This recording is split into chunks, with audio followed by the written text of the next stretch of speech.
Haemoglobin levels ఎక్కువగా ఉండడాన్ని పాలీసైథీమియా లేదా ఎరిథ్రోసైటోసిస్ అంటారు ఆ కండిషన్ని. ఈ కండిషన్ వల్ల ఏమైనా సిమ్టమ్స్ని మనం పొందుతామా అంటే ఎస్, కంపల్సరీ.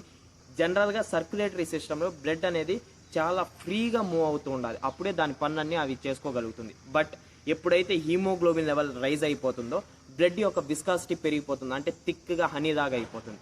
దీనివల్ల మనం చాలా సిమ్టమ్స్తో అయితే సఫర్ అవుతాం. ఏంటంటే డిజీనెస్గా ఉండడం, అంటే ఏదో ఇరిటేషన్గా ఉండడము, స్లీపీగా ఉండడం, ఫెటిగ్గా ఉండడం, అంటే వీక్గా అయిపోవడము, బాడీ పెయిన్స్ ఎక్కువగా ఉండడము, దీంతోపాటు హెడ్ఏక్ సివియర్గా రావడము, రేర్ కండిషన్స్లో విజన్ కూడా బ్లర్ అయిపోవడము, ఇవన్నీ జరుగుతుంటాయి. బట్ దీనికి కూడా సీరియస్ కాంప్లికేషన్స్ ఉంటాయి. ఏంటివి అంటే బ్లడ్ ఎప్పుడైతే విస్కాసిటీ బాగా ఎక్కువ అయిపోతుందో క్లాట్స్ ఫామ్ అయిపోతాయి. ఎప్పుడైతే రక్తం గడ్డలు కడుతుందో ఆ గడ్డలు ఏం చేస్తాయి అంటే స్ట్రోక్స్కి దారి తీస్తుంది, లేదా ఎక్కడైనా పెరిఫరీస్లోకి వెళ్ళి ఆ క్లాట్స్ అనేటివి బ్లాక్ చేసేస్తాయి బ్లడ్ ఫ్లో అవ్వకుండా. అప్పుడు ఆ పార్ట్ ఏదైతే ఉందో, ఎక్కడికైతే బ్లడ్ పోవట్లేదో అదంతా కూడా డెడ్ అయిపోతుంది, గ్యాంగ్రీన్ లాగా ఫామ్ అయిపోతుంది.